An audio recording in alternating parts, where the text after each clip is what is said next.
उत्तर भारत के एक छोटे से गांव रामपुर में पीढ़ियों से एक पुरानी मान्यता चली आ रही थी। गांव के बाहर जंगल की सीमा पर एक बहुत बड़ा बरगद का पेड़ खड़ा था।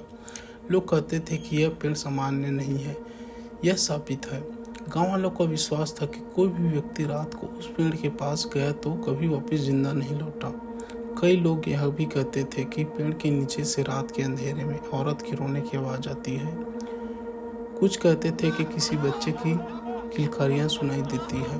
गांव में सबको सख्त मना था। सूरज ढलने के बाद उस पेड़ के पास मत जाना। गांव का एक लड़का था राहुल, उम्र लगभग 22 साल। पढ़ाई लिखाई के लिए शहर गया था, लेकिन छुट्टियों में हर बार गांव लौट आता था।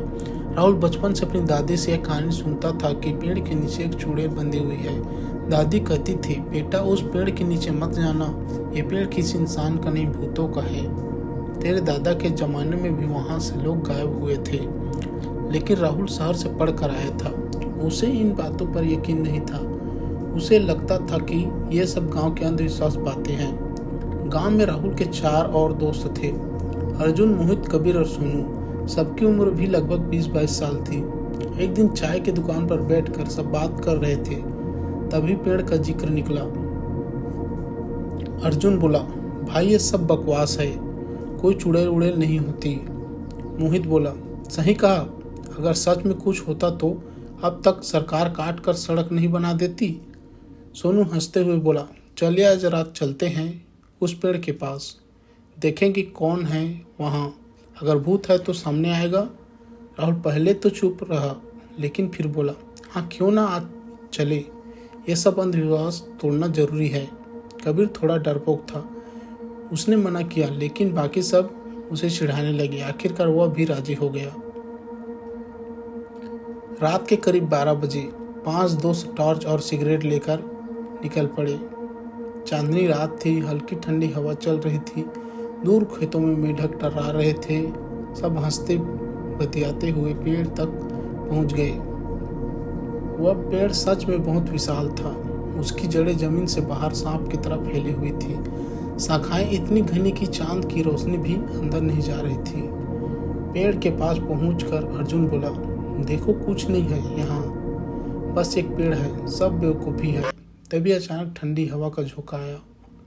पेड़ की टहनियाँ जोर से हिलने लगी, जैसे किसी ने झकझोर दिया हो। सोनू हंसकर बोला, भूतनी आई लगती है। सब हंस पड़े, लेकिन तभी पेड़ की जड़ों से एक महिला की धीमी रोने की आवाज़ आई।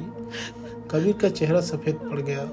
उसने कांपते हुए कहा, तुम सबको सुनाई नहीं दिया?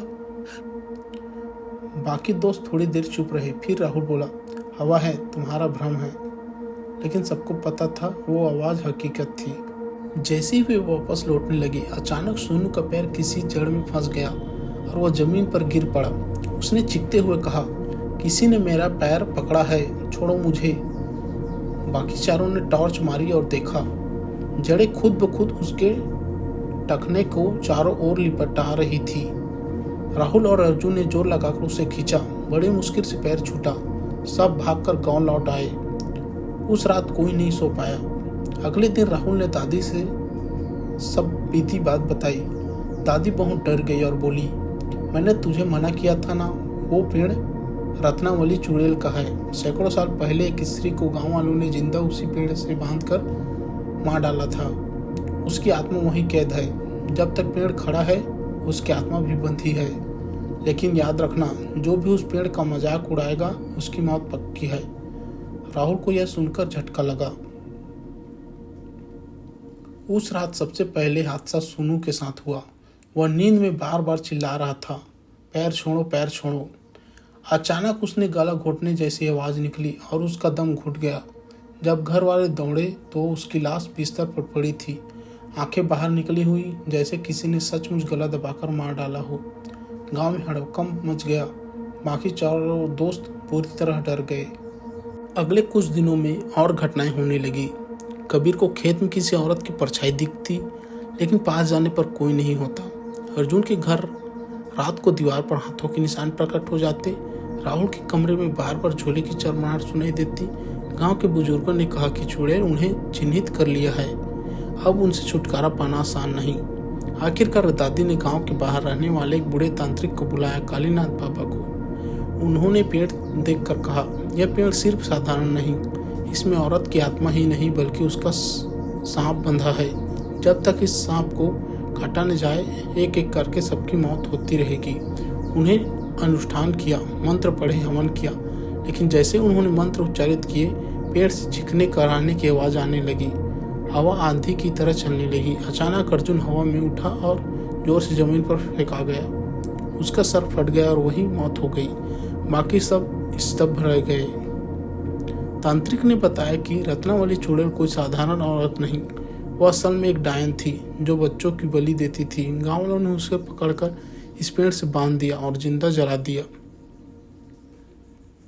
मरते समय उसने श्राप दिया, जो भी मेरी मौत का मजाक बनाएगा उसकी मौत यही होगी, और जो इस पेड़ को काटने की कोशिश करेगा उसका पूरा वंश खत्म हो जाएगा। अब राहुल और मोहित बचे थे। दोनों तय किया, अब भागना नहीं बल्कि श्राप को खत्म करना है। वे तांत्रिक के साथ फिर से पेड़ के पास पहुंचे। इस बार उन्होंने बड़ा हवन रखा, 108 दीपक जलाए। तभी पेड़ की शाखाओं से एक औरत का रूप निकला। काली साड़ी, खुले बाल, लाल आंखें। वह चीखी, तुम मुझे मुक्त नहीं कर सकते, मैं हमेशा जिंदा रहूंगी। मोहित डर कर भागने लगा, लेकिन जड़ें निकलकर उसके जकड़ ली। उसकी भी मौत वहीं हो गई। अब राहुल अकेले बचा। उसने साहस करके पेड़ की जड़ में आग लगा दी और मंत्र पढ़ता रहा। पेड़ से भयानक चीखें आई। पूरा जंगल कांप उठा। घंटों बाद जब आग शांत हुई तो पेड़ आधा जल चुका था, लेकिन राख से एक आखिरी आवाज आई, मैं लौटूंगी।